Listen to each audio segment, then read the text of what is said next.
사랑을 살피겠다고 약속을 해서 오늘 학생의 헌신 예배지만은 계속해서 사랑장을 살피도록 하겠습니다. 그리고 오늘 학생의 헌신 예배이기 때문에 갑자기 오면서 생각이 나서 이제 얘기를 하려고 하는데, 설교가 끝난 다음에 옛날에 제가 3.1교 있으면서 학생회를 지도할 때 있었던 그 추억을 한 가지 말씀을 드리고 이제 오늘 마치려고 합니다. 고린도전서 13장을 우리가 5번째 살피고 있는데, 이 사랑의 속성을 살피면서 여러분에게 어떤 변화가 있었는가? 저는 여러분들이 2가지 변화를 받았으면 좋겠습니다. 어떤 거냐면, 첫째는 사랑에 대한 이론적인 지식이 넓어져야 됩니다. 옛날에 우리가 사랑에 대해서 얘기하면은 사랑은 어려운 사람을 도와주고 구제하고 배고픈 사람에게 또 밥을 사주고 이런 것을 사랑이라고만 생각을 했는데, 물론 그것이 사랑이 맞아요. 그러나 고린도전서 13장에서 얘기하는 사랑은 훨씬 더 폭넓은 그런 사랑이에요. 우리가 생각하지 못했던 여러 가지가 13장에서 주어지는 것을 알 수가 있는데, 그 속성, 사랑의 속성 15가지 가운데서 지난 시간까지 9가지를 살폈어요. 그러면은 이 사랑은 도대체 어떤 속성을 가지고 있는가? 이 시간 저와 함께 제가 사랑을 하면은 여러분들은 오래 참고, 그렇게 이제 성경을 보면서 4절부터 보면서 한번 나누도록 하겠습니다. 4절부터 보시면 됩니다. 사랑은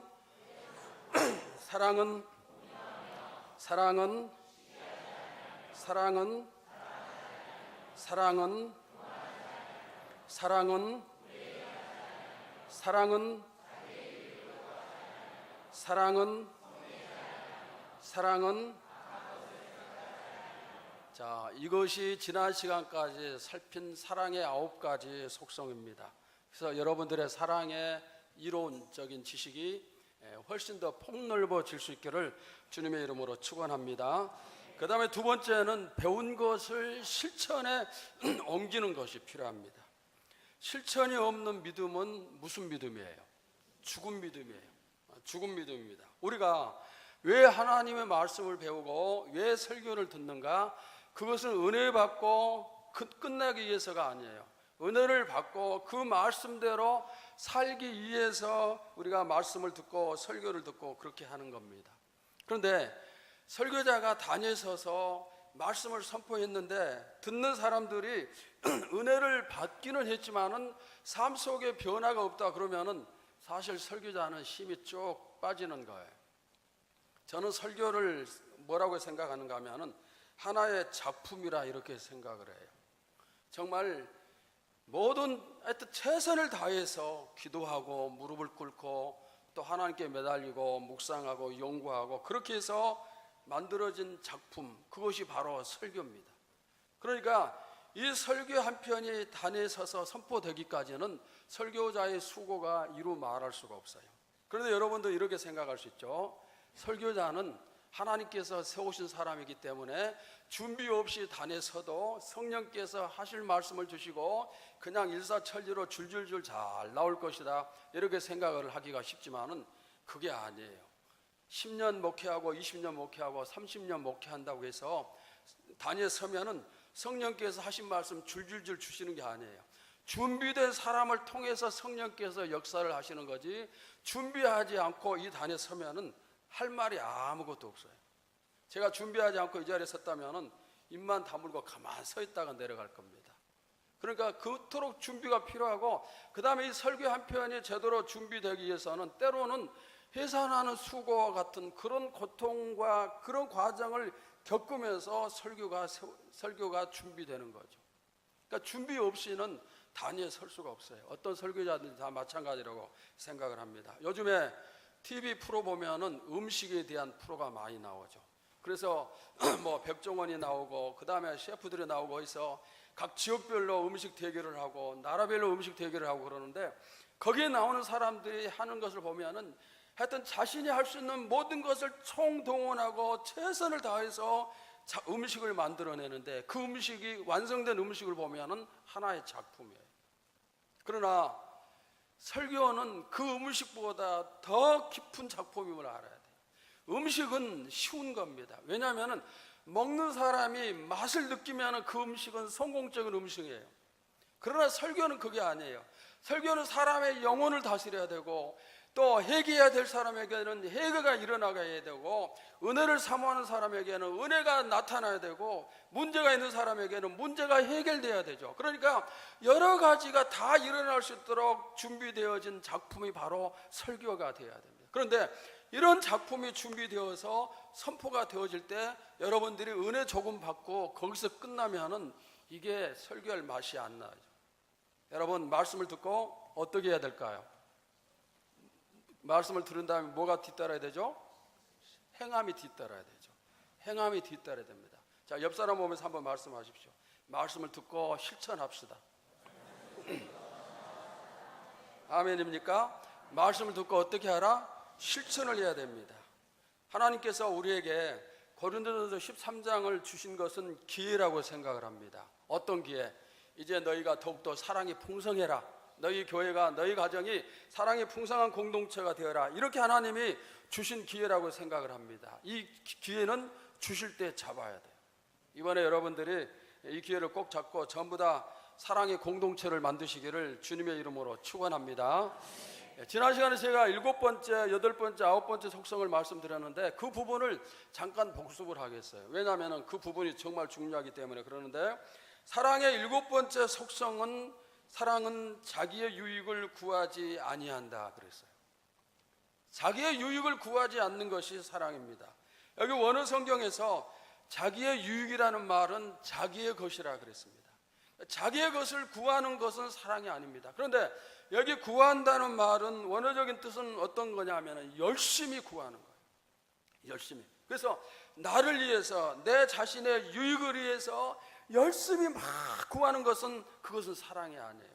그리고 여기 또 자기의 유익이란 말은 무슨 의미가 있는가 하면 자기의 방식이란 뜻도 있습니다. 자기의 방식.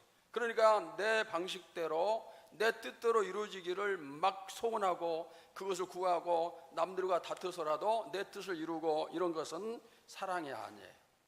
여러분들은 자기의 유익을 구하는 성도가 아니라 이웃의 유익을 구하는 그런 성도들이 되시기를 바랍니다.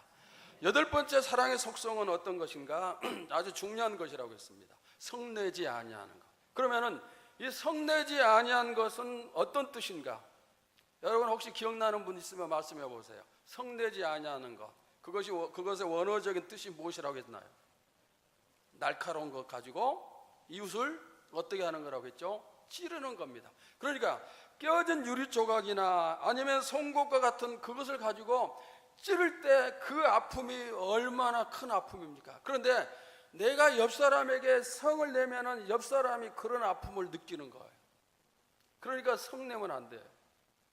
내가 성내면은 나는 성내고 끝이지만은 옆 사람은 송곳에 찔린 것 같은 그런 아픔을 느끼는 겁니다. 그래서 성을 내면은 안 되는 것이고, 그 다음에 9번째 속성은 악한 것을 생각하지 아니하는 것이라 했습니다. 여기서 악한 것을 생각하지 아니한다는 것은 두 가지 뜻이 있는데, 첫째는 어떤 것이냐면은 상대방의 단점을 보지 않고 장점만 보는 거예요. 옆 사람의 좋은 점만 보는 거예요. 그 다음에 두 번째는 어떤 것인가? 상대방이 무슨 잘못을 했다 할지라도 그것을 전부 다 잊어버린다는 그런 뜻이 있습니다. 여러분은 옆 사람을 바라볼 때 좋은 점만 보시기 바랍니다. 내가 볼 때 교회에 대한 안 좋은 점들이 많이 보이고, 그 다음에 어떤 성도에 대한 안 좋은 점들이 많이 보이고, 그것은 내가 날카롭게 관찰하는 그런 것일 수도 있지만은 동시에 사랑이 부족할 수도 있어요. 사랑이 부족하면은 처음부터 끝까지 안 좋은 점만 다 보이는 거죠. 그러나 사랑이 충만하면은 좋은 점만 다 보이는 거예요. 여러분들의 눈에는 교회나 가정이나 또 부모나 남편이나 아내나 모두 다 좋은 점만 보일 수 있기를 바랍니다. 그리고 또 한편으로는 상대방이 잘못하면은 그것을 전부 다 어떻게 해야 되죠? 잊어버려야 되죠. 다 잊어버려야 돼요. 예수님이 우리를 사랑하시는 것은 왜 우리를 사랑하시는가? 우리가 지은 죄를 하나도 다 담지 않고 전부 다 잊어버리시기 때문에 우리를 보실 때 너무너무 사랑스러운 존재로 보이는 거예요. 옆 사람을 보실 때 여러분들이 사랑으로 대하고 그렇게 해야 되는데, 그러기 위해서는 저 사람이 나에게 잘못한 것은 다 잊어버려야 됩니다. 자, 이 시간 한번 옆 사람 한번 보세요. 옆 사람 한번 보면서 두 사람씩 짝을 지어가지고, 제가 올 때마다 이런 거 자꾸 시켜서 좀 기분이 안 좋을 텐데, 그래서 한번 해보세요. 이런 거 하면 참 좋더라고요. 자, 두 사람씩 짝을 지고, 먼저 한 사람이 그 옆 사람에게 당신은 이런 것이 참 좋습니다. 세 가지만 얘기해 주세요. 세 가지씩만. 세 가지 꼭 채우셔야 돼요.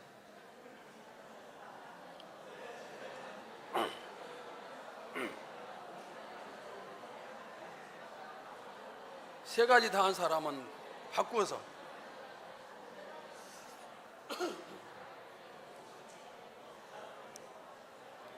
세 가지가 아니라 뭐 5가지, 10가지 얼마든지 나올 수 있겠죠.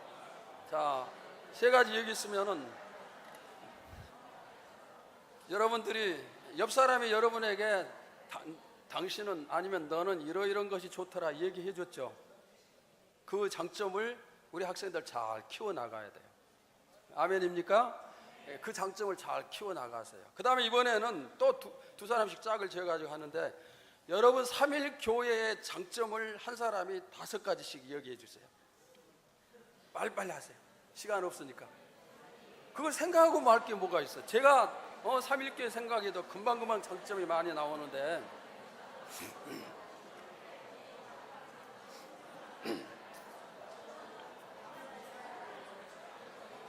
다섯 가지씩 꼭 채워서 얘기를 하세요.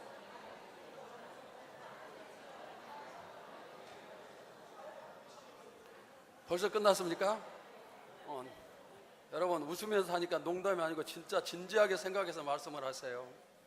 우리 3일교회는 이러이러한 점이 좋습니다. 우리 3일교회는 목사님이 너무너무 좋습니다. 여러분 왜 아멘 안 하세요? 우리 3일교회는 설교가 너무너무 좋습니다. 우리 3일교회는 정말 믿음의 반석에 굳게 세워진 교회입니다. 3일교회는 오직 예수 그리스도만 바라보면서 나가는 진리의 바로 선 교회입니다. 얼마든지 많은 것을 우리가 생각해낼 수 있어요. 앞으로 계속 좋은 점만을 생각을 하시기 바랍니다. 사랑을 하면은 아내가 남편을 봤을 때 20가지, 30가지 장점이 나타날 수 있고, 또 남편이 아내를 봤을 때 마찬가지예요. 30가지, 40가지 장점이 있고, 성도가 교회를 봤을 때 50가지, 100가지 장점을 찾을 수가 있어요. 오늘 집에 가서 여러분들이 부부간에 이 장점을 서로 나누시기를 바랍니다. 그래서 오늘 제가 시켰으니까, 평소에 못해도 목사님이 시켰으니까 순종한다 생각하고 한번 해보세요. 그러면은 너무너무 좋을 겁니다. 정말 우리 남편에 대해서, 아내에 대해서 정말로 내가 아무리 생각해도 장점이 없다, 그러면은 이런 말도 하면 돼. 이런 말이라도. 김순환 권사님은 정의권 장로님을 보시면서 당신은 머리가 많이 빠져서 마음이 넓어 보여서 좋아요. 그런 말 하면 되죠. 그 다음에 우리 자식이 뭐 이렇게 듬직하면은 너는 태풍이 불어도 날아가지 않을 것 같고, 그리고 듬직해서 너무너무 좋다. 얼마든지 생각하면은 장점을 만들어낼 수 있어요. 오늘 집에 가서 부부간에 또 부모와 자식간에 이렇게 장점을 좀 나눌 수 있기를 바랍니다. 자, 이렇게 다른 사람들의 장점을 봐주는 것이 사랑이에요. 그리고 다른 사람이 나에게 잘못한 것을 내가 완전히 잊어버리는 것, 이것이 사랑입니다. 바로 이것을 우리가 지난 시간에 제가 살폈고, 이제 오늘은 10번째 속성부터 살피는데, 10번째 속성은, 사랑은 어떤 것입니까? 불의를 무하지 않는 것이다, 기뻐하지 않는 것이에요. 불의를 기뻐하지 않는 겁니다. 이 불의의 원어적인 뜻은 뭐냐면은 율법을 깨트린다, 또 의롭지 못하다. 다시 말하면은 하나님의 말씀대로 행하지 아니하고 죄를 범하는데, 이것이 바로 불의라는 거죠. 그런데 이런 불의를, 죄를 범하고 악을 행하고 말씀을 거역하고 이런 불의를 기뻐하는 사람은 사랑이 부족한 사람이에요. 사랑이 없는 사람이에요. 여러분들은 하나님 앞에서 늘 바로 서기를, 늘 애를 쓰시기를 바랍니다. 하나님이 나에게 말씀하시면 그 말씀을 어떤 경우에도 내가 지키고 행하기 위해서 최선을 다하는 그 사람이 하나님을 사랑하는 사람이에요. 교회가 나를 향해서 어떤 계획을 발표하고 어떤 명령을 내리고 무엇을 같이 합시다 했을 때, 그것을 내가 행하기 위해서 최선을 다하고 애를 쓰고 노력하는 그 사람이 교회를 사랑하는 사람이에요. 아무리 말을 해도 순종하지 아니하고 말씀과 거역 말씀을 대적하고 그 다음에 하나님의 뜻과 다르게 가고 이렇게 우리가 살아간다고 하면은 그것은 불의를 좋아하는 사람이에요. 사랑의 사람이 아니다 이 말입니다. 어떤 사람들은 심지어 자기 자신에게 자기 자신이 불의를 행하고 그것을 기뻐하는 사람도 있어요. 다른 사람이 잘못해도 마음이 아프고 그렇게 해야 되는데 내가 나한테 잘못하면서도 오히려 기뻐하는 사람이 있어요. 어떤 사람들입니까? 도박을 해서 돈을 따면 너무너무 기뻐요. 그 다음에 친구를 만나서 공짜로 술을 얻어 마시면 너무너무 좋은 거예요. 불의를 행하면서 기뻐하는 것, 이런 일들이 참으로 많다 이 말입니다. 우리 한국 사람들이 명절에 모이면 하는 일이 있어요. 조금 있으면 추석이 다가오는데 이제 가족들이 전부 모이면 뭘 합니까? 뭘 하죠? 국민게임 고수톱을 해요. 그리고 이제 좀 아니면은 윷놀이를 하고. 지금은 많이 하지 않은 것 같은데 옛날에는 모이면 가족들이 모이면 전부 다 고수톱을 했어요. 그런데 이렇게 고수톱을 할 때 어떤 마음을 가지고 합니까? 전부 다 신념을 가지고 해요. 어떤 신념? 내가 이번에 기어이 따고야 말겠다. 그런 강한 심령을 가지고 이렇게 하는 거예요. 그렇게 하는데 자 여러분, 그래서 따면은 기분이 너무너무 좋죠. 그런 한편 생각을 해보세요. 내가 그것을 따서 기분이 너무 좋아서 기뻐하는데 상대방은 그것을 잃었기 때문에 기분이 좋지 않아요. 그렇잖아요. 내가 정말 그 사람을 사랑한다면은 이렇게 해서 내가 기쁨을 누리는 것, 그렇게 하면 안 되겠죠. 내가 사랑하는 저 사람의 마음이 아프다. 그런데 내가 어떻게 기뻐할 수가 있습니까? 불로소득을 좋아하는 기쁨, 또 빼앗는 기쁨, 속이는 기쁨, 도박성에 있는 기쁨, 이런 것은 사실 기뻐할 것이 아니에요. 사랑은 결코 악한 방법으로 기쁨을 찾지 아니하는 겁니다. 또 여러분은 다른 사람이 하나님께 범죄하고 주일 성소를 하지 못하고 이럴 때 그 사람을 어떤 모습으로 바라보십니까? 그런 사람이 있으면 마음이 어떠합니까? 마음이 어떠하나요? 그런 사람이 있을 때 어떤 사람은 무관심하죠. 그러나 정말 그 사람을 사랑하는 사람이라면 그 사람 때문에 마음이 아프고 내가 고통을 당하고 그리고 밤에 잠을 자지 못하고 고민하면서 어떻게 하면 저 사람을 다시 하나님 앞에 바로 세울 수 있을까, 이렇게 정말 고민하는 사람, 그런 사람이 바로 뭐예요? 사랑이 있는 사람. 여러분이 바로 그런 사람이 되시기를 바랍니다. 지금 우리 주변에는 불의에 빠져 있는 사람들이 너무너무 많아요. 그리고 과거에 비해서 근래에 들어와서 열심히 신앙생활하던 사람 가운데 광야로 가고 세상으로 가고 이런 사람들이 얼마나 많은지 몰라요. 열심히 기도하던 사람들이 기도가 쉽고, 그 다음에 주일이면 하루 종일 교회에서 이른 아침에 나와서 밤 늦은 시간까지 충성하며 봉사하고 헌신하던 그런 사람들이 주일에 예배 한 번 드리는 것으로 만족하고 이런 사람들이 많아요. 그런가 하면 심지어는 이제 교회를 떠나고 세상을 향하는 그런 사람들도 많이 있습니다. 그러면은 어떻게 해야 됩니까? 그런 사람을 보면서 내 마음이 아플 때 그게 바로 사랑이에요. 오늘 제가 여러분들에게 한 가지 요청을 합니다. 어떤 요청인가? 여러분 주변에서, 여러분 교회 성도 가운데서 불의를 행하면서 하나님으로부터 떨어져 멀리 가는 사람, 또는 영적으로 시험 들어서 교회를 떠난 그런 사람이 있다면 그 중에서 한 사람을 마음에 품으세요. 마음에 품고 일주일 동안 그 사람을 위해서 기도하고, 그리고 그 사람에게 연락하고 그 사람과 함께하기를 애쓰면서 다음 한 주 뒤에 바로 이 자리에 그 사람과 함께 앉아서 예배를 드릴 수 있기를 바랍니다. 이런 말하면 아멘이 항상 적어요.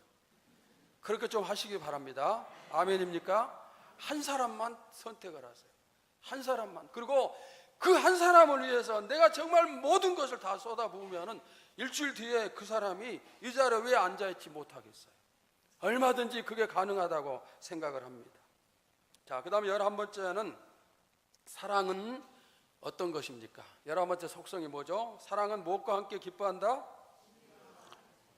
진리와 함께. 10번째 속성에서는 사랑은 불의를 기뻐하지 않는 건데, 11번째에서는 진리와 함께 기뻐하는 건데, 이 불의와 진리는 서로 대립되는 겁니다. 부딪히는 건데, 자, 진리는 어떤 것인가? 이 부분은 조금 뒤에 살피기로 하고 함께 기뻐한다, 이것을 먼저 생각을 하겠습니다. 사랑은 함께 기뻐하는 거예요. 나 혼자가 아니고 함께, 우리 학생들이 함께 기뻐하는 것이 사랑이에요. 혼자 기뻐하는 것은 사랑이 아닙니다. 다른 사람을 울리고 내가 기뻐할 수 있습니까? 다른 사람은 힘드는데 나 혼자 기뻐할 수 있습니까? 다른 사람에게 손해를 입히고 내가 이익을 받다고 해서 기뻐할 수 있나요? 아니에요. 저 사람이 기쁘고 나도 기쁘고 함께 기뻐야 그게 사랑이고 그게 좋은 것이죠. 여러분, 세상 인심 가운데서 가장 후한 인심이 뭘까요? 제가 어떤 책을 보니까 오늘 술 얘기를 또 하게 되는데, 술 인심이 최고로 후한 인심이래요. 여러분이 드라마를 보시면 알지만은 이상하게도 드라마에서 술을 마시면은 상대방에게 술을 마시기 위해서 정말 자꾸 애를 쓰는 거죠. 술값이 너무너무 비싼데 그 비싼 술을 마시도록 하기 위해서 내가 손해를 보면서도 막 마시게 하는 거예요. 이게 바로 후한 술 인심이에요. 그러면은 왜 이렇게 돈을 들여가면서도 상대방에게 마시게 하는가? 그것은 내 앞자리에 앉아있는 이 사람의 기분이 좋아야 내 기분이 좋은 거예요. 함께 기분이 좋아야 되는 거죠. 그래서 이제 권면을 하고 마시게끔 그렇게 하는 것이다 이 말입니다. 그러니까 죄를 지어도 같이 지어야 좋고 선한 일을 해도 같이 해야 좋은 것이죠. 항상 더불어 함께 하는 것.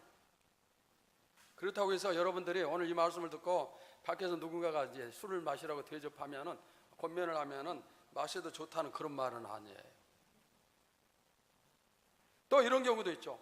나에게 정말 기뻐할 좋은 일이 생겼습니다. 그런데 그러면은 함께, 이웃과 함께 기뻐하는 것이 사랑이라고 했는데 어떻게 해서 함께 기뻐할 수 있는가? 그때는 내가 가진 것, 내가 기뻐할 요소가 생긴 그것을 이웃 사람과 같이 나누면 돼요. 예를 들어서 어떤 축복을 받았으면은 사람들에게 밥을 사고 대접을 하면서 내가 이런 복을 받았습니다 하면은 거기에 있는 모든 사람들이 전부 다 기뻐하는 것이죠. 이렇게 함께 해야 돼요. 성경은 교회를 가리켜서 공동체라고 그래요. 몸이라고 그렇습니다. 이 몸, 공동체는 무슨 뜻이냐면은 함께 지체들이 모여서 하나가 됐다는 그런 뜻입니다. 그러니까 모든 사람이 함께 기뻐하는 것이 사랑이 충만한 교회예요. 여러분 가정은 가족들이 함께 기뻐할 수 있기를 바랍니다. 교회도 항상 모든 성도들이 함께 기뻐하는 그런 교회가 되시기를 바랍니다. 하나님의 뜻 세 가지가 있습니다. 항상 기뻐라, 쉬지 말고 기도하라, 범사에 감사하라. 근데 이 세 가지 가운데서 첫 번째 하나님 뜻이 뭐예요? 항상 기뻐하라. 첫 번째가 항상 기뻐하는 거예요. 어떤 사람은 늘 우울하게 살아요. 그래서 얼굴이 언제나 어둡고 슬픔이 가득하고 그러죠. 그런데 하나님의 뜻을 행하는 사람은 항상 기쁨이 충만해요. 왜? 하나님이 그걸 원하시니까. 마지못해 그냥 사는 것, 죽지 못해서 그냥 사는 사람들, 이런 사람들은 하나님 앞에서 기뻐할 수가 없겠죠. 하나님 뜻을 행할 수가 없습니다. 기도할 때도 마찬가지예요. 어떤 사람은 기도만 시작하면은 처음부터 끝까지 하여튼 계속해서 울면서 기도하고 그냥 우는 소리 내면서 기도하고 그런 사람이 있어요. 우리가 기도할 때 울음이 필요하지만은 그러나 처음부터 끝까지 무조건 울기만 하면서 기도하면은 그 기도를 받으시는 하나님 입장에서는 얼마나 마음이 아프겠어요. 기분이 하나도 좋지 않죠. 자식들은 매일 우는 소리만 하면은, 울기만 하면은 부모의 마음이 좋지 않은 것이죠. 울음의 기도가 필요하지만은 항상 울어서는 안 돼요. 하나님은 우리가 행복하길 원하시는 거예요. 우리가 행복하길 원하시는 겁니다. 그러면 어떤 사람이 행복한 삶, 행복한 신앙생활을 할 수 있는가? 하나님의 뜻을 이루는 사람이에요. 그런데 이 하나님의 뜻 가운데서 첫 번째가 항상 기뻐하는 것이에요. 여러분들의 삶 속에 항상 기쁨이 충만하시기를 주님의 이름으로 축원합니다. 자, 그러면은 이렇게 항상 기뻐해야 되는데 무엇과 함께 기뻐해야 된다고요? 진리와 함께. 진리와 함께. 그러면은 진리가 무엇입니까? 좋은 환경이 진리입니까? 사람은 환경에 따라서 기뻐해요. 또 좋은 환경일 때는 좋아하고 환경이 좋지 않으면 슬퍼하고 이렇게 하지만은, 그러나 예수 믿는 사람의 기쁨은 그 환경적인 기쁨의 수준을 뛰어넘는 그런 기쁨이 돼야 되죠. 환경이 좋든 환경이 나쁘든 그거 상관없이 항상 기뻐할 수 있어야 돼요. 돈이 풍성하면 기뻐하고 돈이 없으면은 또 슬퍼하고, 그게 아니에요. 어떤 환경에서도 기뻐할 수 있는 것, 이것이 바로 그리스도인의 모습이 되어야 됩니다. 그런데 여러분, 그러면은 여기서 우리가 진리와 함께 기뻐해야 된다고 그러는데, 이 진리는 어떤 것을 진리라고 얘기하는가? 성경에서 말하는 진리는 무엇일까요? 이 진리가 무엇일까요? 진리는 예수 그리스도예요. 진리는 하나님의 말씀입니다. 예수 그리스도가 진리고 하나님의 말씀이 진리인데, 내 신앙생활 속에서 예수님과 함께 늘 기뻐하는 것, 하나님의 말씀을 들으면서 은혜 받고 늘 기뻐하는 것, 이런 것이 뭐예요? 바로 사랑이에요. 진리의 반대가 뭡니까? 거짓이에요.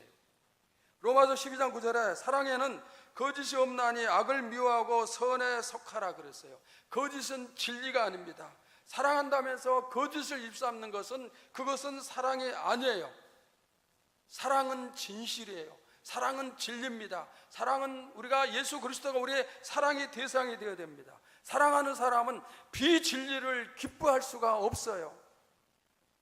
진리에서 벗어나는 것, 우리에게 기쁨 주지 못해요. 몇 해 전에 새로운 교황이 세워졌는데, 이 교황이 세워져서 그 다음부터 아주 인기를 많이 끌고 있어요. 우리나라 방문에서도 아주 좋은 차를 탄 게 아니고 조그만 차를 탔어요.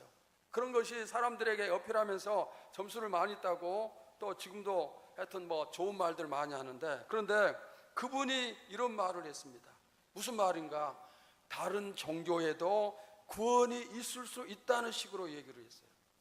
다른 종교에도. 그 다음에, 그러니까 기독교 외의 종교에도 구원이 있을 수 있고, 그 다음에 종교를 가지지 않을지라도 선을 행하고 좋은 일을 많이 행한다면 구원을 받을 수가 있다, 이런 식으로 얘기를 했습니다.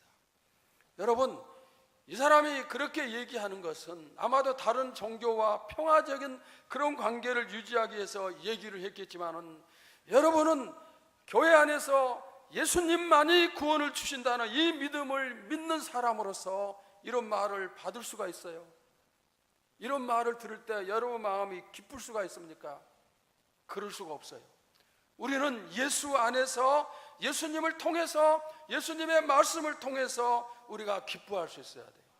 진리를 벗어나는 것은, 그것이 어떤 유익을 준다 할지라도 그것이 우리가 기뻐해서는 안 돼요. 기쁨이 될 수가 없다, 이 말입니다. 여러분들이 기뻐하시더라도 예수 안에서, 교회 안에서 해야 돼요. 교회를 벗어나는 것은, 그것은 뭡니까? 자유가 아니고 방탕한 거예요. 주님 외에는 구원이 없습니다. 그러니까 우리가 이 주님과 늘 함께 하면은, 그래서 내가 기쁨이 충만하고, 그리고 감사가 넘치고, 그것이 곧 사랑이 충만한 그런 성도의 모습이에요. 진리를 지키기 위해서 얼마나 많은 성도들이 죽음의 길을 걸어가는지 몰라요. 우리가 가까운 역사를 찾지 않아도 성경을 통해서 보더라도 많은 사람들이 진리를 지키기 위해서 생명을 바친 사람들이 많아요. 다니엘의 세 친구들이 우상 앞에 절하지 않냐고 불 속에 들어갔습니다. 그들이 불 속에 들어가면서 그들의 모습을 보면은 너무너무 당당하고 기쁨이 충만한 모습이에요. 진리를 지키는 것, 하나님과 함께하는 것이기 때문에 그렇게 기뻐할 수가 있는 거죠. 베드로가 십자가에 거꾸로 못 박혀서 죽음을 당했는데, 아마 그때 베드로도 그랬을 겁니다. 기뻐하면서 순교의 길을 갔을 것입니다. 사랑하는 성도 여러분, 예수 안에서 함께 기뻐하시기 바랍니다. 예수 밖에는 참된 기쁨이 결코 없습니다. 물을 떠나 물고기가 살 수 없는 것처럼, 우리가 예수님을 떠나서 무슨 값어치 있는 그런 삶을 살 수가 있고, 무슨 기쁨, 무슨 행복을 누릴 수가 있겠어요? 오직 예수 안에서, 하나님 말씀 안에서. 여러분 가운데 믿음 생활을 귀찮게 여기는 그런 사람이 있을 수가 있어요. 주일날 남들은 전부 다 자기 하고 싶은 일하고 쉬기도 하고 놀러 다니고 그러는데, 주일마다 항상 교회에 나와서 예배를 드려야 돼요. 그게 싫을 수가 있죠. 그럼에도 불구하고 여러분들이 억지로라도 이 자리에 앉아있다는 사실에 대해서 감사해야 돼요. 우리 학생들 가운데서 혹시 부모님 때문에 어쩔 수 없이 이 자리에 앉아있는 학생이 있다 할지라도 그것이 감사한 것임을 알아야 돼요. 내가 만약에 지금 이 자리에 있지 아니하고 하나님을 모르는 사람이라면 어디에 있겠습니까? 어디에 앉아 있겠어요? 세상 밖에서 하나님 품을 떠나서 즐겁게 기쁨을 누리면서 친구들과 같이 있겠죠. 그러나 그들의 미래는 어떻게 될까요? 하나님을 떠나면 영원히 죽는 거예요. 주 안에 있음에 대해서 감사하시기를 바랍니다. 정말 이 한 가지만 생각해도 너무너무 감사하고 이것이 우리에게 큰 기쁨이 됨을 믿습니다. 그 다음에 12번째는 사랑은 모든 것을 참는 것입니다. 사랑의 속성 가운데 첫 번째가 뭐예요? 사랑은 오래 참고. 그런데 12번째 속성은 모든 것을 참는 건데 첫 번째와 12번째 속성이 비슷한데 첫 번째 속성은 인내하는 거예요. 그 다음에 12번째 속성은 내가 사용할 수 있는 힘과 권한이 있지만 그것을 사용하지 않는 것을 얘기를 해요. 예를 들면은 예수님이 십자가에 못 박혀 돌아가실 때 예수님에게는 하늘의 천군 천사를 동원해서 자기 일을 못 받는 그 사람들 전부 다 전멸시킬 수 있는 그런 힘과 권세가 있지만은 하지 않으셨어요. 이것이 뭐예요? 바로 12번째 속성이에요. 힘이 있지만은 참는 것입니다. 하지 않는 것이다 이 말입니다. 힘이 없어서 참는 게 아니에요. 있지만은 참는 것, 이것이 바로 뭡니까? 사랑입니다. 여기 참는다는 말은 원어적으로 두 가지 뜻이 있습니다. 첫째는 덮어준다는 뜻이에요. 덮어준다. 두 번째는 지붕이라는 뜻이 있습니다. 무슨 말이냐면은 우리가 아무리 많은 죄를 범하고 못된 사람이고 못된 성격을 갖고 나쁜 짓을 많이 하지만은 사랑에 충만한 사람은 지붕처럼 그것을 다 덮어버리는 거예요. 여러분, 넓은 보자기로 덮으면은 그 밑에 뭐가 들어있는지 아무도 몰라요. 무엇이 있는지 아무도 모릅니다. 하나님의 사랑은 어떤 죄악이랄지라도 다 덮을 수 있는 어마어마한 그런 사랑입니다. 그러니까 우리가 어떤 죄를 범해도 하나님 앞에서 우리는 하나님의 의로운 자녀예요. 예수님의 피의 사랑으로 덮어버리기 때문에 우리의 죄악이 드러나지 않는 겁니다. 여러분도 이렇게 지붕처럼 모든 것을 덮어줄 수 있는 그런 사랑의 성도가 되시기를 바랍니다. 어떤 사람은 이 사랑이 조그만 보자기 같을 수 있어요. 그러니까 어떻습니까? 이 조그만 것 밑에 있는 것만 안 보이죠. 어떤 사람은 지붕처럼 덮어버리니 그 안에 무엇이 있는지 아무도 몰라요. 다 덮어버리니까. 여러분의 사랑이 이렇게 지붕처럼 넓은 사랑이 되시기를 주님의 이름으로 축원합니다. 태산도 덮을 수 있는 그런 사랑, 하나님의 사랑이 여러분의 사랑이 되시기를 바랍니다. 베드로전서 4장 8절 보시면 무엇보다도 뜨겁게 서로 사랑할지니 사랑은 허다한 죄를 덮느니라. 사랑은 뭐예요? 허다한 죄를 덮는 거예요. 모든 것을 다 모든 죄를 덮어버리는 거, 이것이 허다한 죄를 덮는 사랑이에요. 오늘 우리에게 이런 사랑이 차고 넘치시기를 주님의 이름으로 축원합니다. 자, 오늘 말씀을 마치면서 사랑은 뭘 기뻐하지 않아요? 불의를 기뻐하지 않는다. 사랑은 무엇과 함께 기뻐한다? 진리와 함께 기뻐한다. 그리고 사랑은 뭐다? 모든 것을 참는 것이다.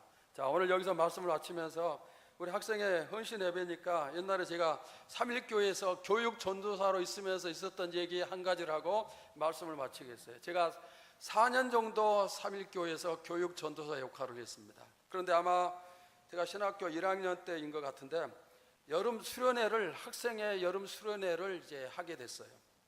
그래서 그때 한 20 몇 명 정도가 수련회를 같이 가는데 수련회 장소는 하늘산 기도원이었습니다. 그래서 이제 수련회 가서 해서 해 먹을 밥을 밥이나 음식 이런 거 전부 준비하고 그리고 아마 마장동이었던 것 같아요. 마장동에서 하늘산 기도원으로 가는 시외 버스가 있는데 그 버스를 타기 위해서 표를 끊었는데 근데 수련회 계절이기 때문에 그 당시에는 대부분이 다 기도원으로 수련회를 갔어요. 기도원으로 수련회 갔는데 아무리 기다려도 우리가 차를 순서가 돌아오질 않는 겁니다. 순서가 돌아오질 않아요. 그래서 하루 종일 기다려도 그 차를 탈 수가 없을 것 같아서 이제 어떻게 할까 고민을 했는데 그때 이제 우리 목사님하고 제가 전도사였고 제 친구 전도사 2사람이 따라가고 밥을 해주기 위해서 여자 청년 자매 1사람이 따라가고 한 20명 정도 학생들이 따라갔어요. 근데 그 학생들 가운데에는 고등학교 3학년 여학생들이 한 4명 정도가 있었는데 이 아이들이 수련회를 가지 않는다고 했는데 제가 자꾸 그 애들 꼬셨어요. 뭐라고 꼬셨는가 하면 야 니네들 마지막 수련회니까 같이 가서 추억도 만들고 그렇게 하는 게 좋지 않겠느냐 해가지고 쫙 꼬셔가지고 그 애들 같이 가고, 그 다음에 남학생들은 어떤 남학생들인가 하면은 그때 교회가 번동에 있었을 때였는데 그 당시에는 번동이 좀 수준이 낮았어요. 지금은 이제 안 그러겠지만. 근데 그 지역에 하여튼 요즘으로 얘기하면은 학교에서 주먹을 많이 쓰는 일진, 짱 그런 아이들인데 대가 그 학교 고등학교 이름은 앞자만 밝히게 해서 용 무슨 고등학교예요. 그 학교 이제 체면이 있으니까 용 무슨 고등학교인데 그 고등학교에서 주먹을 쓰는 애가 한 명 우리 교회에 나왔는데 제가 또 그 애를 잘 이렇게 꼬셔가지고 친구들 전부 데리고 왔는데 그 친구들이 전부 다 주먹을 쓰는 애들이에요. 그러니까 학교 일진들이 모이고 한편으로 여학생들을 이제 또 이렇게 그래서 한 학생들이 20명이 조금 넘었나 그렇게 되는데 이 애들을 데리고 하늘산 기도원으로 이제 수련회를 이제 가는데 도저히 차를 탈 수가 없어요. 그래서 그 차표를 물리고 계획을 그 자리에서 바꿨는데 어디로 가기로 했는가 하면은 그 학생들 가운데서 저한테 이런 말을 하는 학생이 있었어요. 전도사님, 어제 TV를 보니까 강원도 간연히 수련회 하기 좋다고 TV에 나왔는데 그쪽은 어떻습니까? 해서 그러면 우리 전부 다 그곳으로 가자고 즉석에서 그렇게 이제 방향을 바꿨어요. 그렇게 방향을 바꾸고 저는 이제 걱정될 게 하나도 없었죠. 왜냐하면 목사님이 옆에 계시니까. 그런데 이상하게 방향을 그렇게 결정한 다음에 목사님이 저한테 하시는 말씀이 나 교회 가봐야 되니까 김재열 전도사 알아서 잘 이렇게 저한테 맡겨버리면서 이렇게 이제 교회로 가셨어요. 그때부터 제가 이제 다급하기 시작을 했어요. 이거 도대체 어떻게 하는 거야? 그래가지고 청량리역에 가서 간영 가는 기차표를 이제 사가지고 학생들하고 가서 도착을 했는데 우리가 뭐 들어가서 숙식을 할 만한 그런 방이 있고 천막이 있고 아무것도 준비가 안 됐어요. 그래서 무작정 이제 모래사장에 있는 그곳으로 가가지고 거기서 어떻게 하나 하고 고민을 하는데 마침 사용하지 않는 헌 천막이 하나 있었어요. 그래서 그것을 이제 그 천막을 이제 펴고 밤에 거기서 잠을 자는데 뭐 잠자리도 제대로 준비가 안 됐으니까 바닥에서 모래가 올라오고 그래서 모래하고 애들이 섞어가면서 잠을 자고 그 다음에 그날 또 밤에 비가 와가지고 천막에서 비가 막 새니까 애들이 비를 맞으면서 그냥 난리를 치고 저는 천막 주변을 이제 비가 새지 않도록 도랑을 만들고 비를 맞으면서 하여튼 또 춥지는 얼마나 추웠는지 몰라요. 낮에는 너무너무 덥고 밤에는 너무너무 춥고 그게 모래사장의 특징인 것 같아요. 그런데 그 상황에서 추위에 벌벌 떨고 있는데 바람이 불어서 천막이 무너져 버렸어요. 그리고 아침이 됐어요. 아침이 돼서 밥을 준비해가지고 밥을 먹는데 이 고등학교 3학년 여학생애들이 저하고 눈도 마주치지도 않고 말도 하지 않고 밥도 먹지 않는 거예요. 좋은 추억을 쌓도록 마지막 수련회 보내자고 그렇게 해가지고 따라왔더니 이게 도대체 머리하고 섞어서 잠을 자야 되고 추워서 뭐 그냥 날리고 밥을 먹자. 그래서 제가 어떻게 해야 되나 이제 하고 이제 고민을 하면서 저 혼자 멀찌감치 나가가지고 하나님 앞에 무릎을 꿇고 하나님 이 상황을 어떻게 해결해야 됩니까? 하면서 막 기도를 했어요. 너무나 다급하니까 그렇게 기도를 했는데 하나님이 지혜를 주시기를 그냥 다른 것 하지 말고 예배만 드려. 예배만. 그래서 하루에 4번씩 예배를 드린 거예요. 새벽에 2시간, 아침 먹고 2시간, 점심 먹고 2시간, 저녁 먹고 2시간. 하여튼 2시간씩 예배를 드리면서 예배 드리고 하여튼 2시간 채울 때까지 열심히 막 기도만 했는데 그런데 거기에서 바로 역사가 나타났어요. 역사가 나타나가지고 성령의 충만함이 임하고 애들이 방언을 받고 그 다음에 그러니까 3학년 여학생 애들이 밥을 잘 먹어요. 그 다음부터 밥을 잘 먹고 그리고 우리가 기도원을 가기 위해서 프로그램 준비한 거 아무것도 없으니까 설령 어떤 오락을 한다 해도 잠깐이면 끝나겠죠. 그래서 그런 거 할 수도 없고 그래서 예배 드리고 기도하고 밥 먹고 예배드리고 기도하고 밥 먹고 그렇게 3박 4일 동안 끝날 때까지 그렇게 했는데 애들이 뭐라고 얘기하는가 하면 전도사님 수련회 여러 번 다녔지만은 우리들 수련회 다닌 그 수련회 가운데서 이번 수련회가 너무너무 좋았습니다. 최고로 좋았습니다. 이렇게 얘기를 하더라고요. 그러니까 그 다음부터 그 애들 만나도 항상 그런 얘기를 했어요. 그런데 또 감사한 게 뭐냐면은 그 수련회를 위해서 여자 청년 한 명이 따라갔다고 그랬죠. 이 청년이 혼자서 20몇 명, 30명 다 된 사람들의 밥을 준비하려고 하니까 얼마나 힘들겠어요. 처음에는 기도원으로 간다고 그러니까 기도원에는 시설도 있고 그래서 덜 고생하는데 그냥 아무것도 없는 곳에서 솥 하나 걸어놓고 나무 주워가지고 밥을 해야 되니 얼마나 힘들었겠어요. 혼자서. 그래가지고 입이 이렇게 나왔어요. 입이 이렇게 나와가지고 그냥 인상 쓰면서 마지 못해서 하는데 근데 놀라운 것은 그렇게 막 기도하는 가운데 이 청년에게 하나님이 말씀을 하시는 건데 뭐냐? 내가 너의 수고를 다 아느니라 그랬어요. 그러면서 방언을 받았어요. 그 다음부터는 신나가지고 기뻐서 그냥 노래하고 찬양하고 춤추면서 이 청년이 끝날 때까지 밥을 잘 대했어요. 그리고 이제 수련회가 끝나고 이제 우리가 집으로 돌아와야 되는데 우리가 가지고 가는 돈이 예산이 있잖아요. 그 예산을 가지고 교회까지 한 명도 빠짐없이 무사하게 도착을 시키는 것이 제 책임이잖아요. 그래서 돈도 다 떨어지고 그러는데 어떻게 하나 해가지고 하여튼 그걸 아껴 쓰고 해가지고 교회까지 탁 와서 간신히 도착을 했는데 예산을 보니까 돈이 1원도 남지 않고 1원도 부족하지 않고 딱 맞았어요. 딱 맞아 떨어갔어요. 여러분 우리 학생들 여기 있는데 우리 3.1교회 학생회가 옛날에 이런 전통을 가지고 있고 이 전통에 여러분들이 세워진 거예요. 옛날에 바로 그랬어요. 그러니까 여러분들은 우리 학생들은 자부심을 가지고 학생회를 잘 키워서 다음 후배들에게 넘겨줄 수 있어야 돼요. 알았어요? 학생들 알았어요? 제가 그냥 학생회 헌신예배라 생각이 나서 이 얘기를 잠깐 했습니다. 여러분 우리 학생회가 앞으로 하나님 은혜 가운데 더욱더 풍성해지기를 소원하고 부흥 발전하고 우리 학생회 가운데서 나라와 민족을 이끌어가는 영적인 지도자 그리고 세상적인 지도자들도 많이 배출되기를 주님의 이름으로 축원합니다. 자, 기도하시겠습니다. 하나님 감사합니다.